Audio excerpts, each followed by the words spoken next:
真是谢谢你啊！你真是我的大恩人。姑娘，为何要爬这狗洞？一言难尽。姑娘是苏府之人，不能告诉他我是谁。丞相千金钻狗洞，太丢人了。要是让娘亲知道，非责罚我不可。大人，你和这位姑娘认识啊？有过几面之缘。这堂堂丞相府中的人，竟然会从狗洞里爬出来，莫不是贼吧？贼？你说谁是贼啊？我长得像贼吗？你才是贼，你全家都是贼。哎，不是，你刚刚叫他什么？秦都尉？你姓秦，叫秦都尉？那你爹是谁啊？放肆！竟敢追我们都尉大名！在下秦朗，现任京城骑都尉，家父是镇国将军秦维。你是秦朗？正是在下。敢问姑娘芳名？哎，站住！别跑！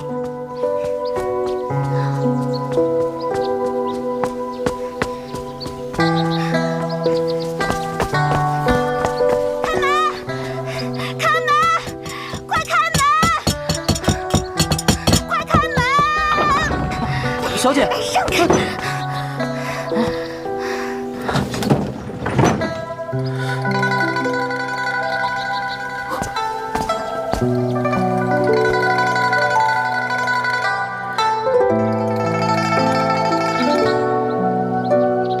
天，看来这位姑娘还真是苏府的人。走，回衙门。是。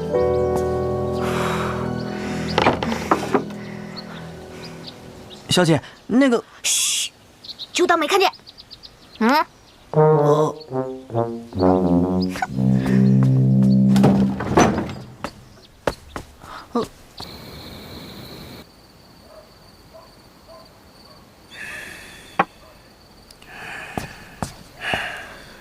父亲，回来了。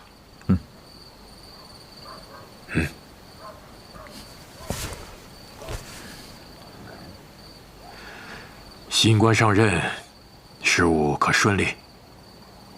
父亲不必担心，调查正在进行当中。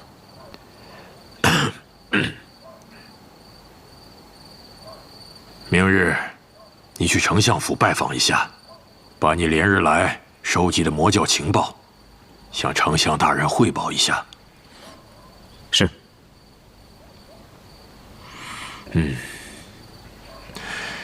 你好好歇歇吧。我去书房了。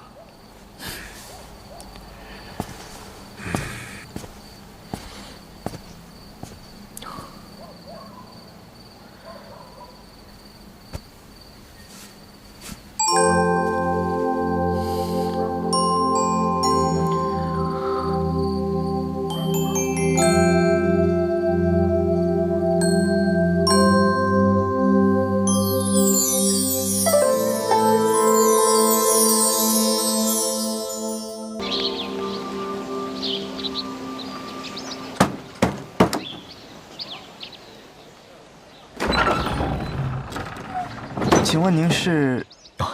将军府秦朗前来拜见丞相大人。秦二公子，小的有眼不识泰山，望秦公子恕罪。您快请进，小的这就去通报。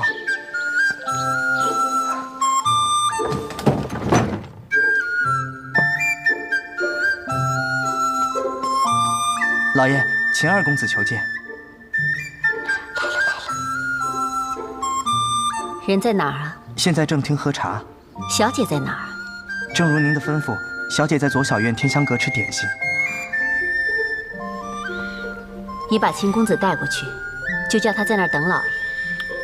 记住了，进去不要敲门，把人送到就出来，知道了吗？知道了，小的先下去了。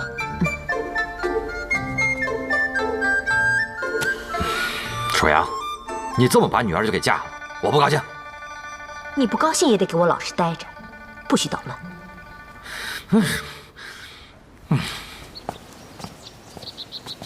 请。我们家老爷在书房处理一些事务，特地吩咐小的伺候您吃一些茶点。老爷一会儿就过来。客气了。等一下啊，这个是否是府上小姐的？没错，这是我们家表小姐的。您看，这是表小姐的名讳，是她亲自绣上去的。表小姐啊，秦公子有所不知，我们家表小姐闺名唤梁天，是我家老爷过去妹妹的遗孤，从小就被我家老爷接到府上，与我家小姐一起长大。秦公子，请在那边亭台等候。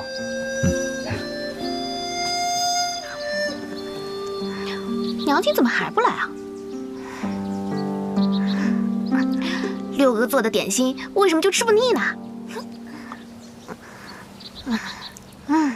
每次他都不重样，你说我能戒掉吗？真可恶！上次居然还被卡在狗洞里了，太丢人了！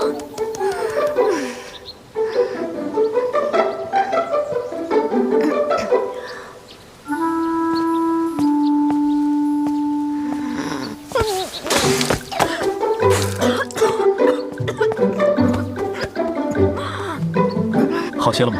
不是你怎么知道我在这儿啊？姑娘误会了，是家父派我来府上拜见苏大人的。那你怎么来这儿啊？你应该去书房啊。这是府上家丁带我来的。肯定又是爹娘搞的鬼。啊，对了，梁姑娘，这个手帕应该是你的。嗯？表姐落在我这的手帕。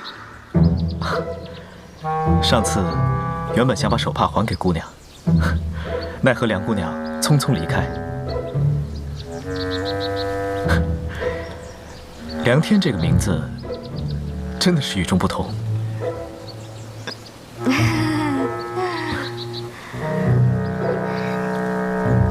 秦公子啊，谢谢你还我手帕。这些点心你随便吃。我有事儿，我先走了。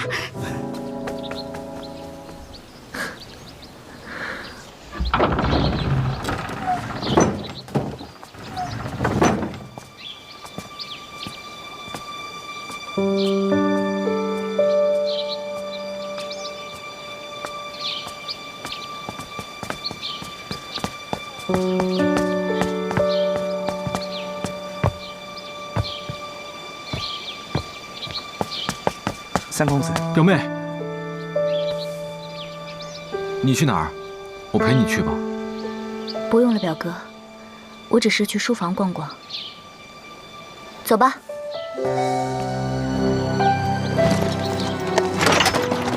撤！撤！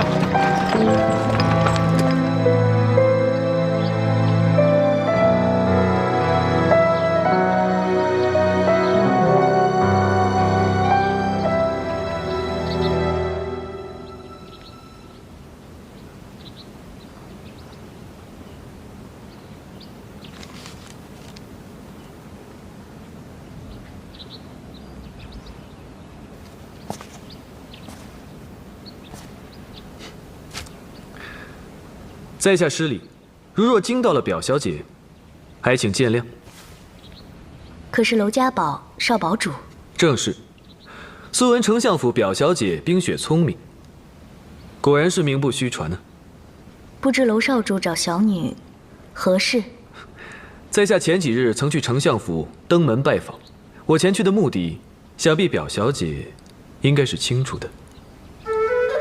是。素闻表小姐博览群书，没想到对草木类的书籍也有研究。只是随便看看。娄少主，您托我们追查的草木经已经找到了，历时2年有余，实属不易。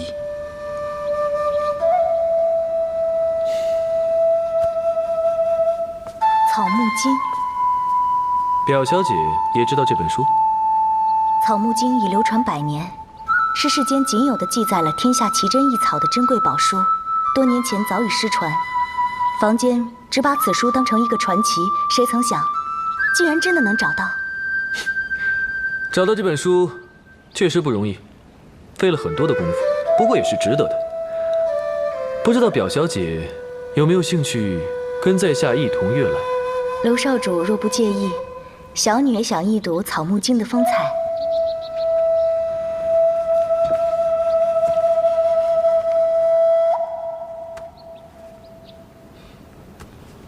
表小姐在找什么？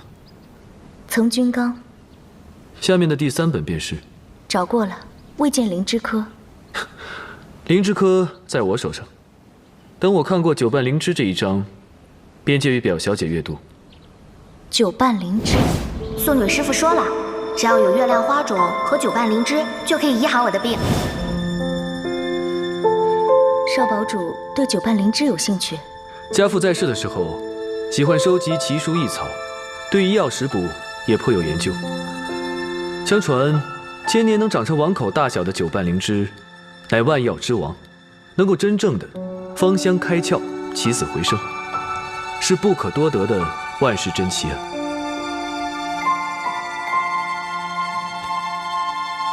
九瓣灵芝多藏于高寒恶劣地带或险峻原始森林、悬崖峭壁、人迹罕至之地，特灵芝周围伴有猛兽毒虫，垒杀瘴气，万分惊险难得。自古以来，诸多王公贵族均想得而不能。据说这灵芝粉，普通人服下可以返老还童，而习武之人喝下，武功可以精进数倍。这灵芝粉还能解万世的奇毒，真是不可多得的仙草。娄少主当真相信这个世上有九瓣灵芝？在下不只相信，而且一定可以得到。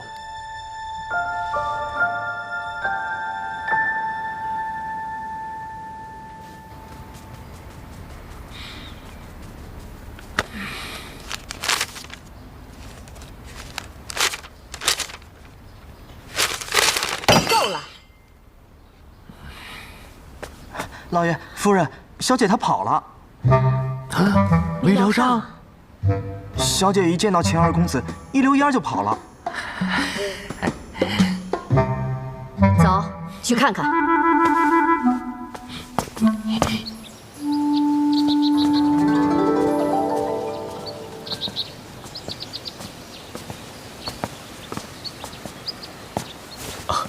秦朗见过大人、夫人。不必拘礼。快坐下，苏府没那么多规矩。谢大人、夫人。刚才一直在忙，倒是让贤侄久等了。大人言重了。听你父亲说，最近杀人案件有了新的进展，说来听听。是。京城这2起案件，受害人皆为年轻少女，且身体健康，品貌端正。案发时间都是在深夜之时，且都是独自一人，并未有目击证人。但是这2位受害人皆被吸干了全身的鲜血。秦朗原本想张贴告示，警示出行女子小心，但是又怕这样一来会弄得人心惶惶，且容易打草惊蛇，所以特意来请示大人。的确如此。这2起案件都是在最近发生的事情，且手段独特。秦朗认为，凶手应该是最近才到的京城，而且与魔教有关。岳灵宫。正是。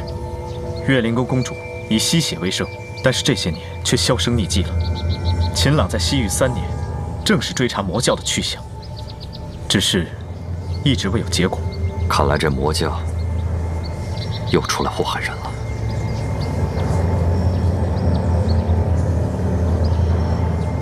夫人，你怎么了？快扶夫人回房间休息。是，我没事。楚阳，你回去，这儿有我和贤侄商量对策，你先回去吧。也好，让你见笑了。晚辈不敢，请夫人保重身体。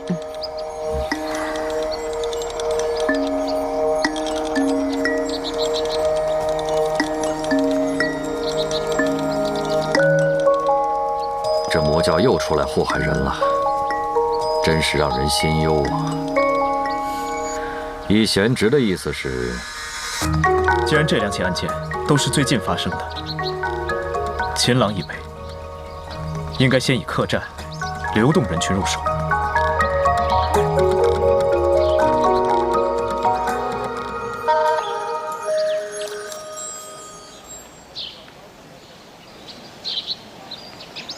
三少爷在这站了多久了？少说也有2个时辰了。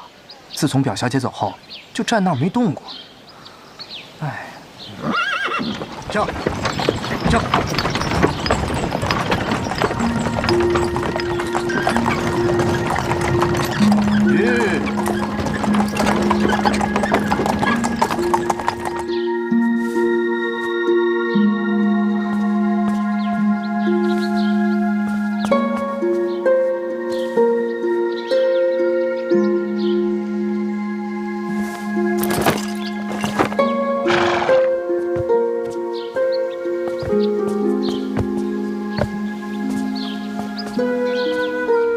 劳烦娄公子一路相送。表小姐客气了，日后恭请表小姐到娄家堡坐坐。草木经博大精深，值得细细品味。若不麻烦，以后定会前去赏阅。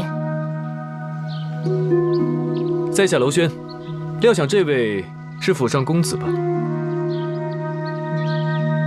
今日多有不便，先行告退，日后定会登门拜访。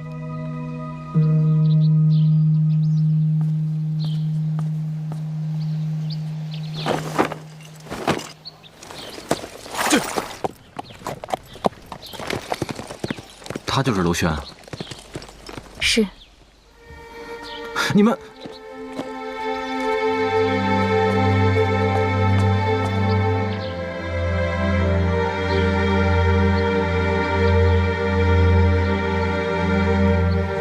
表妹，表妹，表妹，你去与娄轩见面，说明你已经决定了。我没有刻意与他见面，我说了，我们是在书房偶然碰到的。表妹，从小到大你都没有对我说过一句谎话。你是在指责我骗你吗？从去书房回来，你好像变了一个人。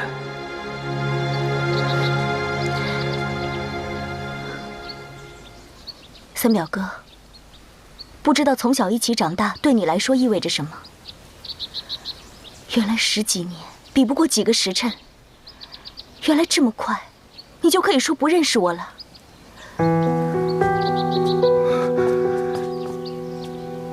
夜深既得林奇雨，说花时归来去，叫人每日思量，到底与谁分付？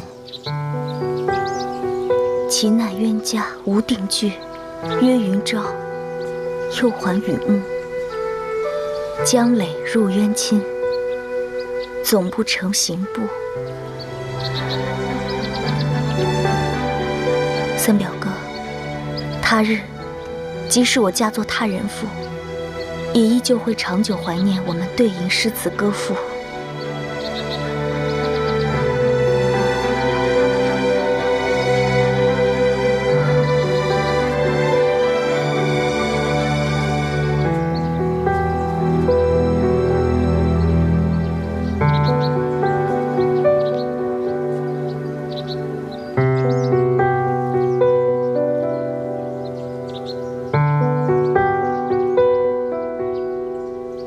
吃了晚膳再走呢。多谢大人盛情，晚辈今日冒昧前来，实属不敬。改日必定再来拜见，届时与大人一起饮酒，以表晚辈心意。也好，也好。难道他就是苏冉冉？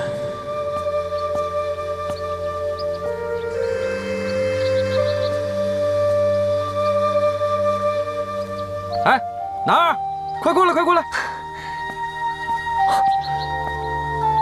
这是我们家老五苏南。爹，娘，快来见过钱二公子。在下秦朗。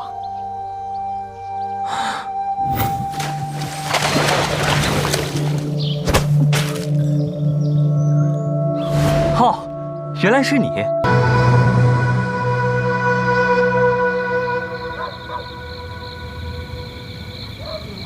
两位客官，楼上请。来，请。好嘞。我敬你一杯。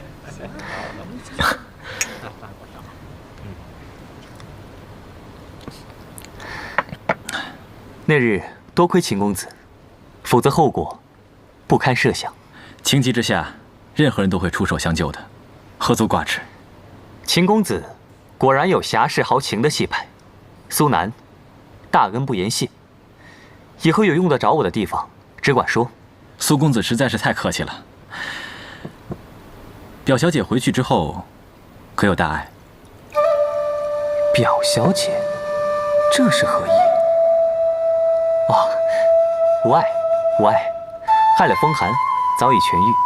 哦，哎，你们还没有正式见过吧？啊，后来也有书面之约。哦，已经见过了。表小姐曾经和我交谈过几次，不得不说，宰相府的两位小姐都是国色天香的佳人呐，一位品貌端庄，一位聪明伶俐。秦公子，过奖了。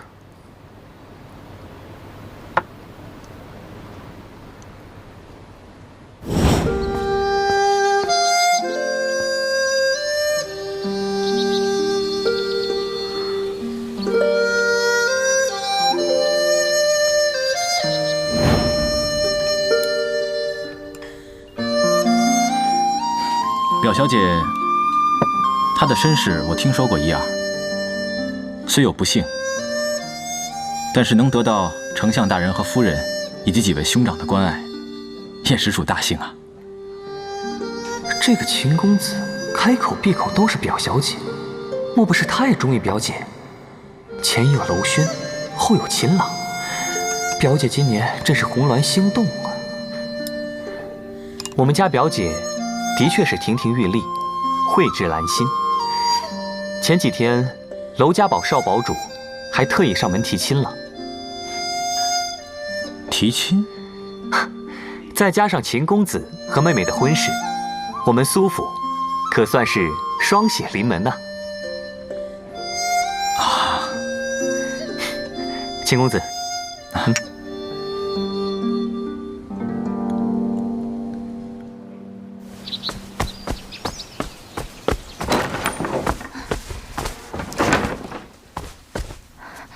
怎么了？表小姐，今早小姐的窗子又开着。你什么时辰过去的？某时。你昨天晚上确定把窗子关好了？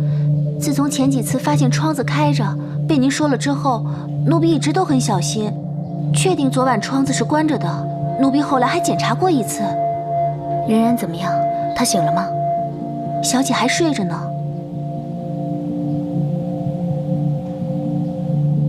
等她醒了之后，你再去房间检查一下，看有没有丢东西。是。可是，真的不用跟老爷和夫人禀告一下吗？不用了，我自有主张。是。你先出去吧。是。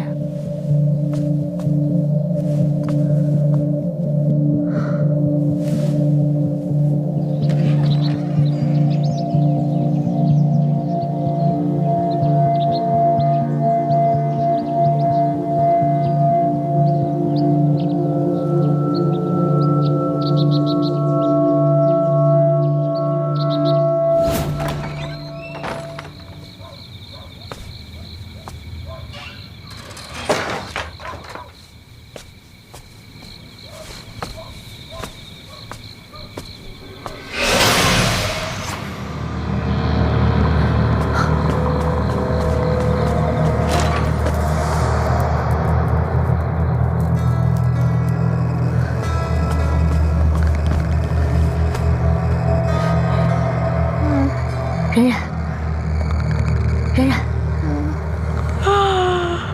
表姐，我刚睡不久。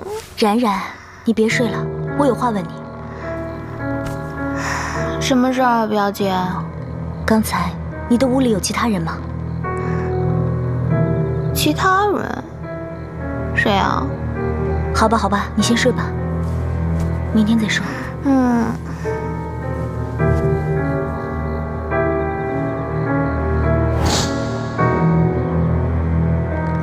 一回可以说是看错，但是不可能次次那么凑巧。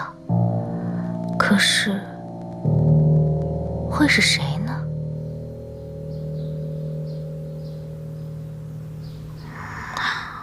我这样骗人，会不会不太好啊？不对不对，怎么是我骗他呢？是他自己误会的呀，不关我的事。我应该不用内疚吧？可是骗人总归是不对的呀。我该怎么办？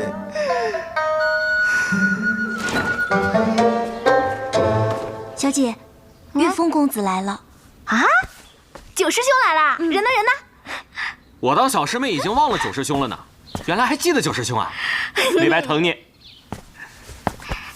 九师兄，小师妹可想死你了。九师兄不来见你的话，是不是以后打算都不见九师兄了呀？怎么可能啊！你是不知道，我娘亲现在对我管得可严了，连大门都不让我出。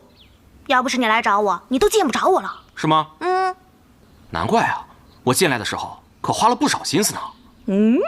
你不会是又……你别多想啊，我现在哪还钻得进狗洞啊？那你怎么进来的？师妹，坐下来，师兄慢慢跟你讲。我呀，一直在门口，就那么等候着呀，等啊等，等啊等，等啊等。突然，你五哥出现了，然后啊，我就悄悄跟着他，biu biu biu biu 的就进来了。那我五哥他们没有为难你啊？我也觉得奇怪呢，你五哥这次怎么会让我过来看你呢？好甜哦。来，再吃一个。那你也吃一个。好好好，妹妹，妹妹，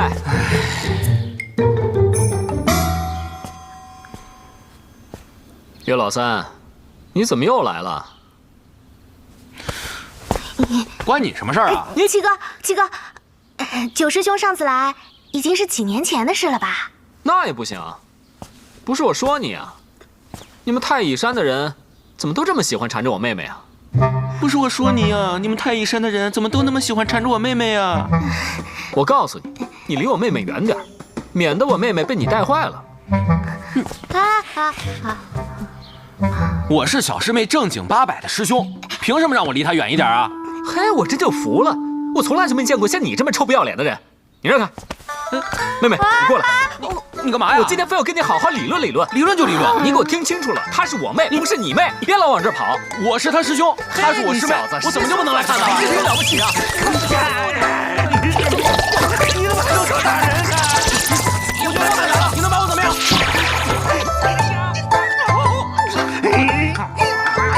师爷，你快救救我吧！啊去！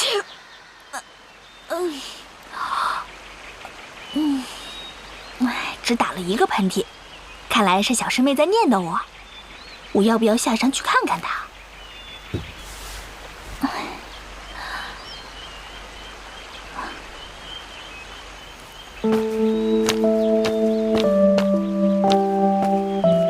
你醒啦？桌上的药喝了吗？喝了。你看，你的衣服我亲自洗了，所以你不用怕，没有人知道你在我这儿。谢谢。谢什么呀？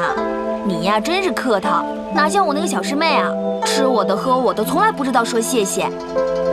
你知道吗？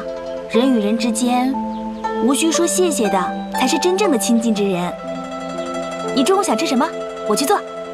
有青菜，有鱼，有毛豆，还有虾什么的。可是我从来就没有亲近之人。那你先告诉我你的名字，我来做你的亲近之人。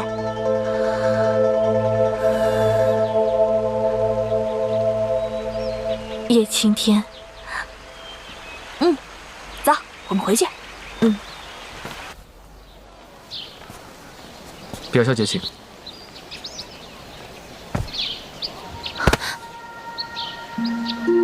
多谢。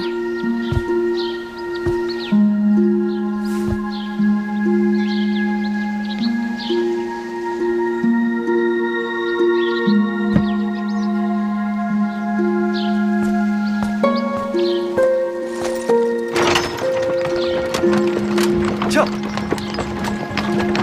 撤！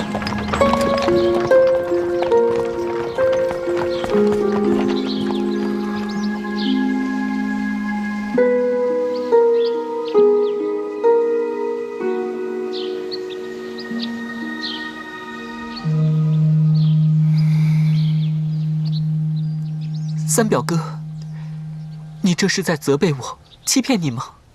表妹，从书房回来，你好像就变了一个人。原来你这么快就不认识我了。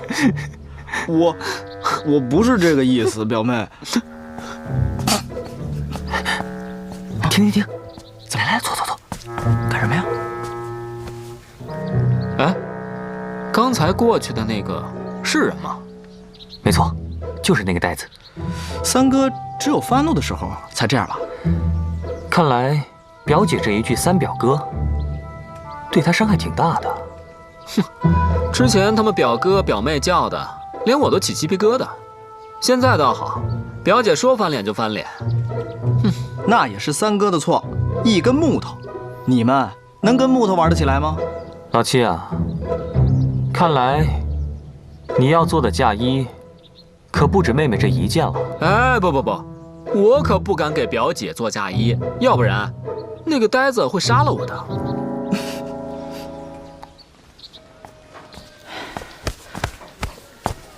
哟，大人，里边请。哟，大人您来啦！大人，快请，里边坐。不必了。近半个月内，你店是否有西域打扮的女子入住？西域的打扮，西域打扮。哎，小四儿，你也想想。哦，好。西域打扮，掌柜的，咱们这儿最近没有这样的客人。是啊，大人，这个好像还真没有。那多谢了。哎，大人慢走啊！大人慢走啊！好的。面具，看一下。刚出锅的，瞧一瞧，看一看啊，面具。面具看一下。哟，姑娘，看一下面具吧。买一个吧，多好看啊！面具。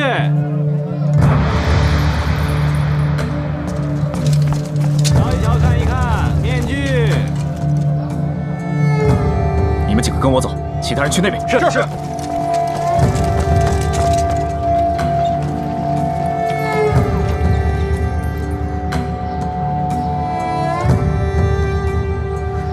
京城西长街万去不转。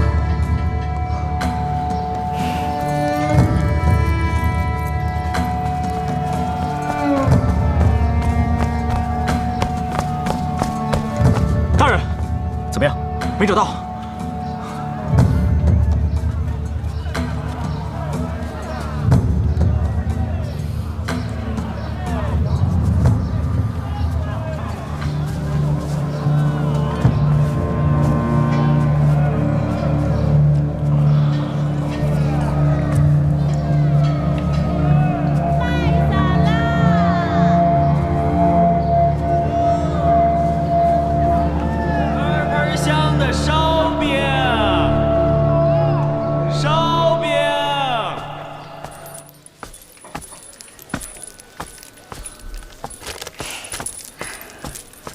掌柜的，你帮我看一下，这怎么走？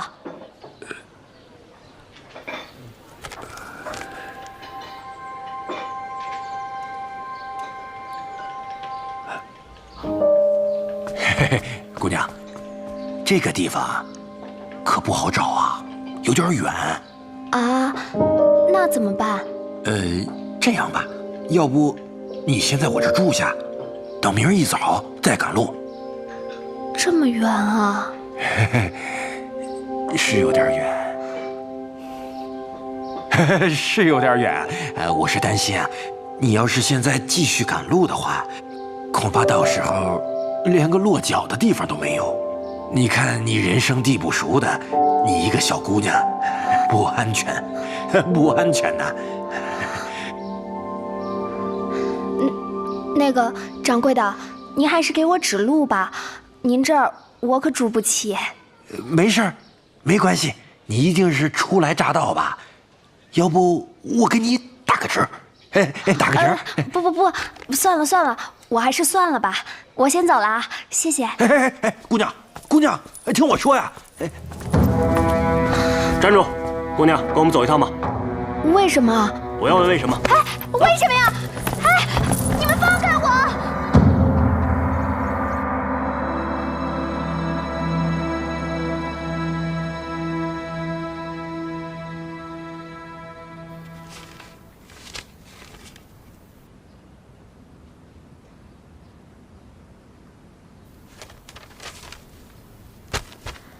不知道娄公子找九半灵芝，是想要武功精进，还是想要永葆青春？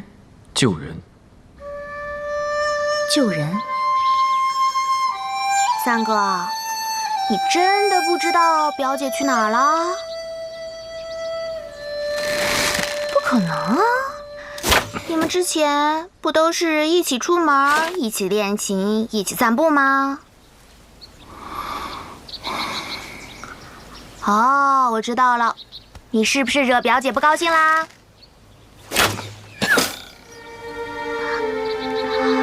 三哥，你不会是做了对不起表姐的事情了吧？哎呀，不对，那怎么可能呢？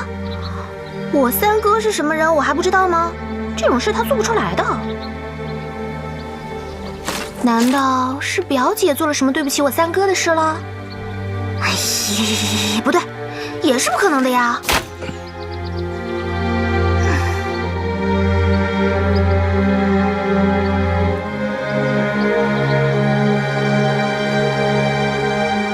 你表姐答应婚事了？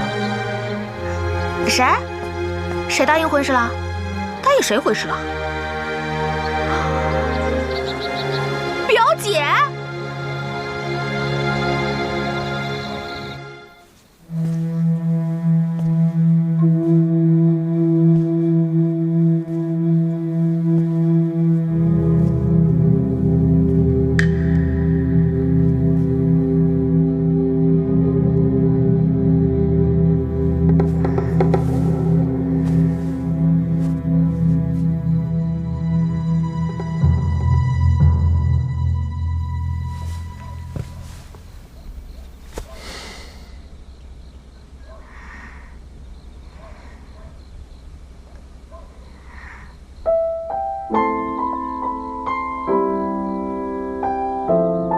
傻瓜，我的小傻瓜。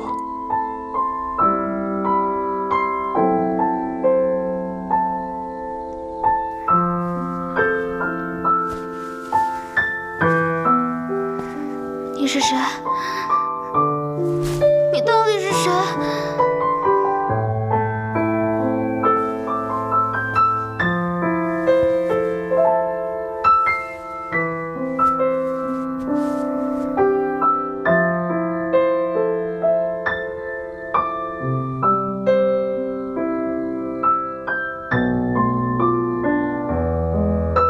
不许忘了我。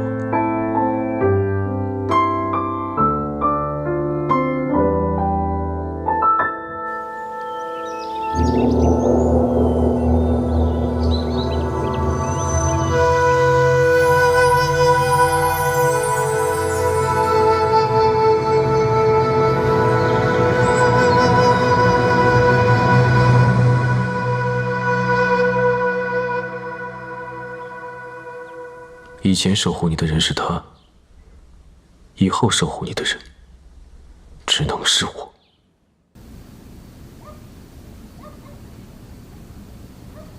你答应了？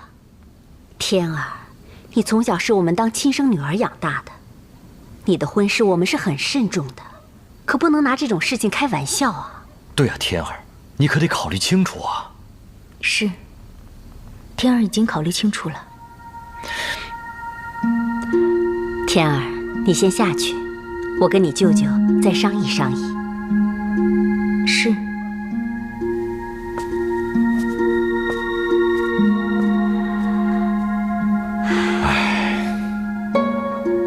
天儿从小生性倔强要强，看来这门亲事也是没有办法了。京城刚刚出了那样的事情，我这心里惶惶不安。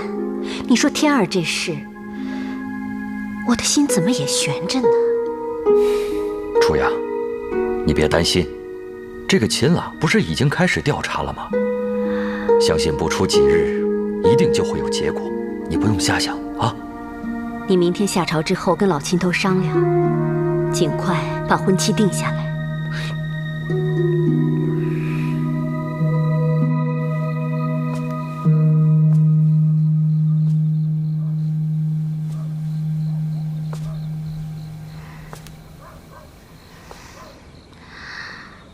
哎，表姐，对不起，我不该拿你的帕子。不该让你的帕子被别人捡到，不该让别人误会是你。可是，我真的不是故意的，你要相信我。第一，你让别人捡到帕子；第二，你让别人继续误会帕子的主人是你。第一点是既定事实，我且饶过你。第二点，你怎么解释吧？那个。我也是不好意思嘛。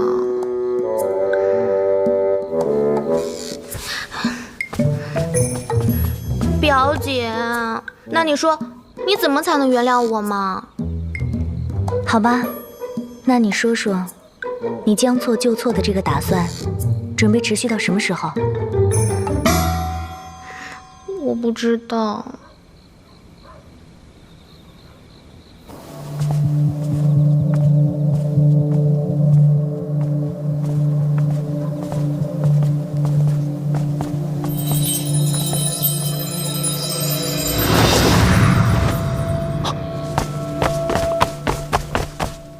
冉冉，你是真的不想嫁给秦朗吗？嗯，一点都不想。嗯。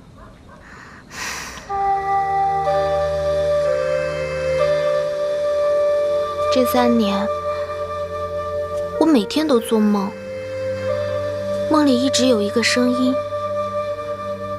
虽然我记不起梦中梦的什么，但是这个声音我不会忘。他一直告诉我，不要忘记他，千万不要忘记他，一次一次，一次又一次的。每次醒来，这个声音还是会围绕在我的脑海中，想忘也忘不了。不知道为什么，每次想到这些，我都会很难过。我是不是真的把这个人忘了？所以他才会一次一次、一次又一次的来到我的梦里，告诉我不要忘了他。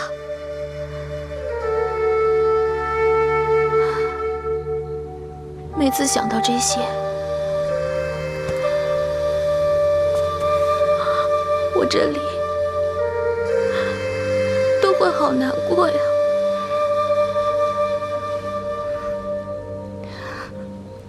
那个声音的主人，你一点都不记得了吗？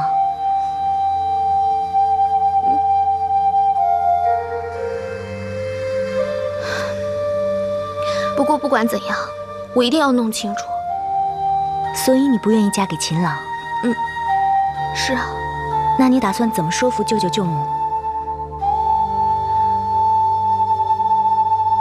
其实我也不知道怎么办。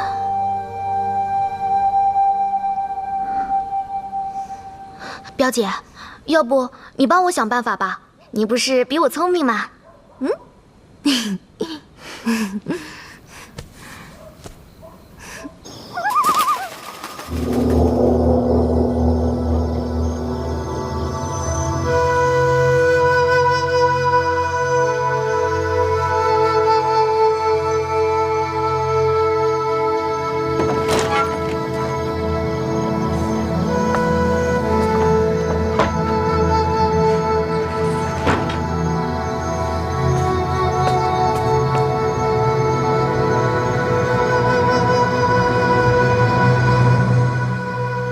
你究竟是谁？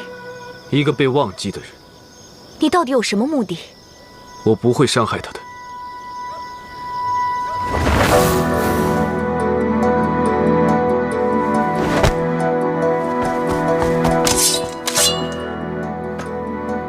近日京城频繁出现命案，阁下这般在夜里黑衣飞行，又在别人高墙之上行走，不怕招别人误会吗？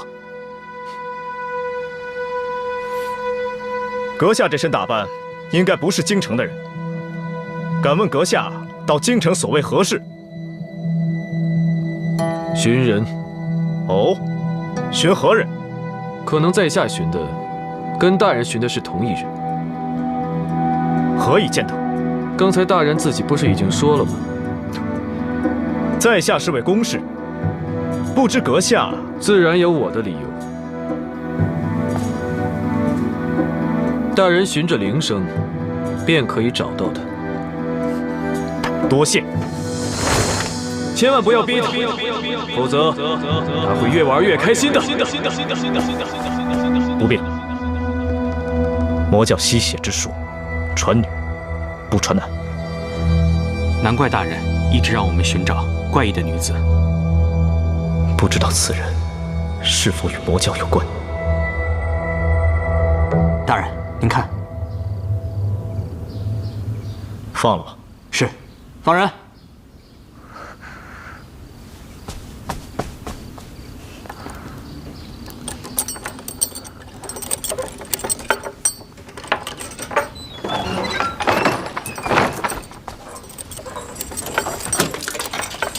走吧，走吧。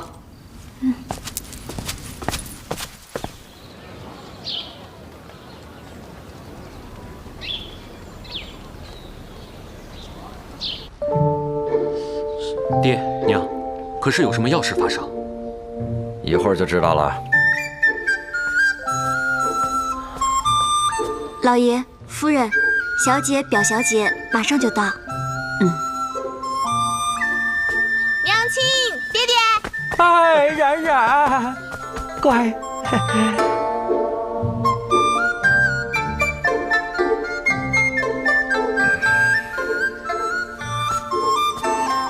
天儿，舅舅、舅母，冉冉，你爹与我一直希望你跟天儿一样举止大方、彬彬有礼。可是你自小身体弱，我们也就随你去了。可如今你已经到了婚嫁的年纪，也该学一学礼数了。娘，妹妹天性活泼，要是把妹妹变成天儿这般，那妹妹也就不是妹妹了。对啊，就是啊，娘，你看妹妹这个样子，不是挺好的吗？我倒是还想娶一个像妹妹这样的妻子呢。是啊，你上哪儿找像妹妹这么可爱的女子去啊？娘，您既然已经有一个像表姐一样的女儿，何必再要一个脾性一样的女儿呢？就是，弟弟们说的对，别再为难妹妹了。我也觉得，我觉得我们家冉冉现在就挺好的。对啊，都给我闭嘴！给我点面子，孩子们都看着。娘，您别生气了，冉冉学就是啦。你看，我就说嘛，你看冉冉多乖呀。成亲之后是有很多规矩要守的。那现在就放纵一下，不也挺好的吗？对不对？对不对？对，就是，对啊，对，就是。冉冉，今日早朝后，你爹与秦将军商量，你与秦朗的成亲日子定在了8月15。爹，怎么可以出卖我？我也是被逼的，我也不想啊，女儿。可是娘，妹妹嫁人，我们哥几个可都还没同意呢。就是啊，还没同意呢。都给我闭嘴！娘，距离婚礼的时间这么短，需要准备的东西又这么多，万一有所遗漏，有损咱们苏府的颜面，不如给婚礼筹备多些时间吧。是啊，老五说的对，我们苏府就冉冉和天儿2个妹妹，还请爹娘慎重考虑。我已经请到了京城最好的喜娘，你从今天开始就在府里待着，不许出门，跟着喜娘每天学习规矩和婚礼的流程。天儿，你既然答应了娄家宝的婚事，你也学着点儿，顺便监督监督妹妹。是。娘，你真的答应娄家宝的亲事了？管好你自己的事情。可是表姐她……行了，然然，我警告你，不许说出大家闺秀不该说出的话。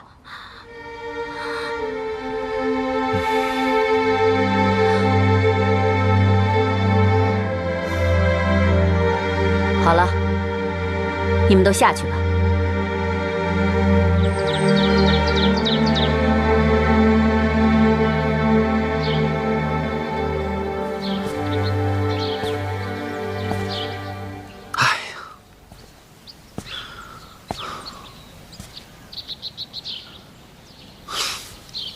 我说妹妹，你到底是什么状况啊？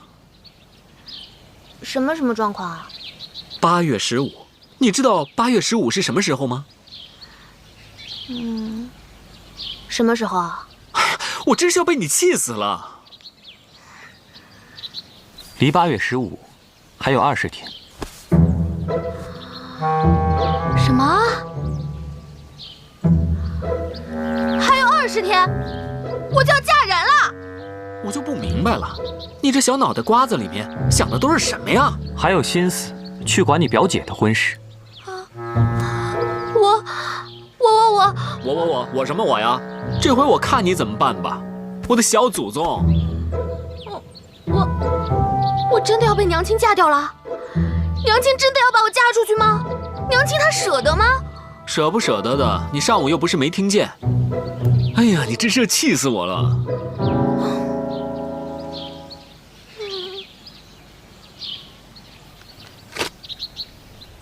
妹妹，你过来。哎，也让我听听啊！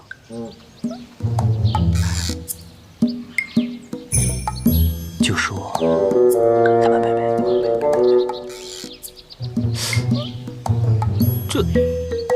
这能行吗？不行也得试试啊。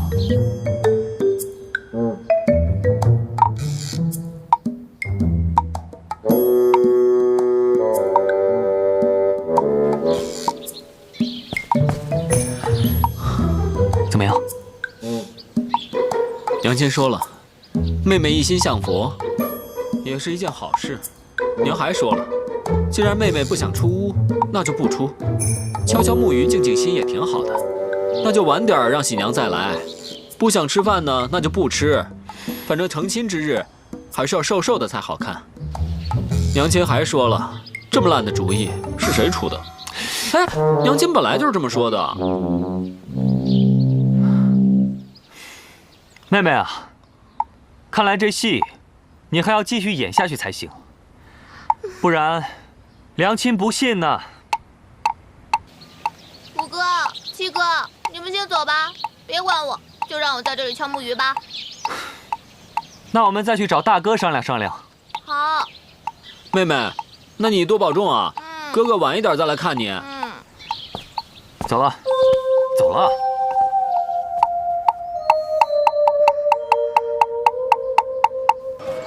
哎，您看我还是手感特别好。来，咱这个使劲儿，没人挺结实啊，可不是吗？哎，姑娘，来一个吧。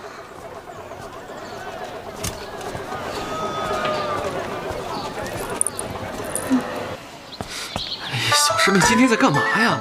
怎么还不出来见我呀？哎呀，小师妹，我这进也进不去呀。这么多年过去了，狗洞我也钻不了了呀。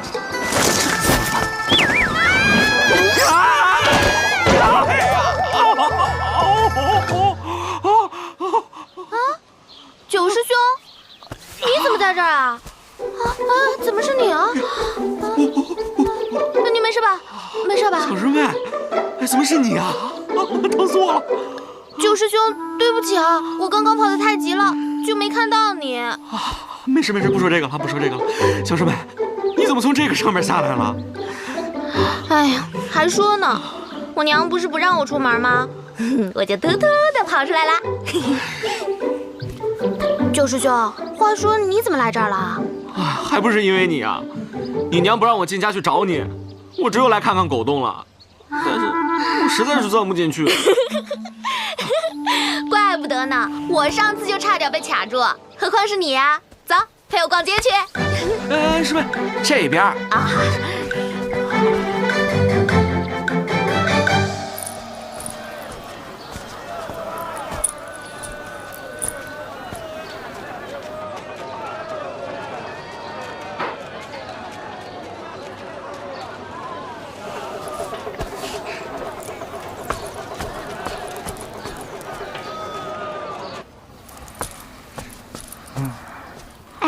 伙计，哎，伙计，这妞有点意思啊。哎，伙计，姑娘，你需要买点胭脂吗？啊，不是，我看到外面那个牌子。哦，我这儿正好缺一个姑娘来帮我招揽生意。姑娘，你刚到京城来？啊，是。哦。姑娘的家住哪儿啊？我从西边来。西边？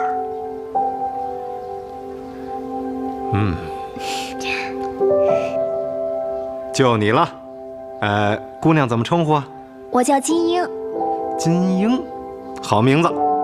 小九，哎，带金英姑娘去吃个饭去。好嘞。谢谢掌柜的，谢谢。这边请。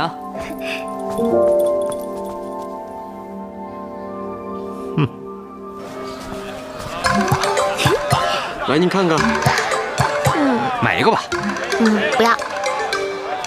您慢走。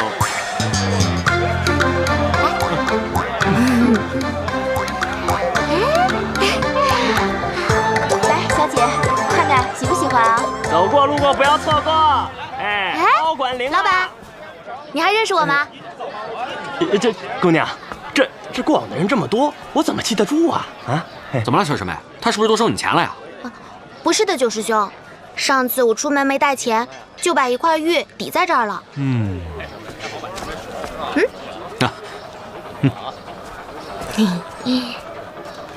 老板，我把银子还给你，你把玉还给我吧。姑娘，那天自从你走了以后，就来了一个公子，非要你这个玉佩。哎呀，这人高个子大，我也没办法，我只能给他了。个子很高。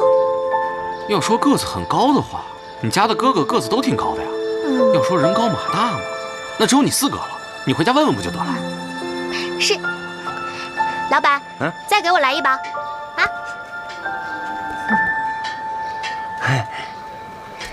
来，姑娘。谢谢老板。走。去那边看看。好。上一次没顺利挂符，这次我要把师姐的也挂上，还有二师兄。就没有我的呀？当然有啊。谢谢小师妹。小师妹，还有什么要买的吗？要不把这些都给买了吧，然后把它们搬到太乙山上，这样的话，我就不用下山啦。您又来这儿巡街了？是啊，多亏你们，最近才没有命案呢。哪里，我们去那边看看。慢走啊，请诸位。慢走啊。怎么了？干嘛跑呀？先躲一躲再说。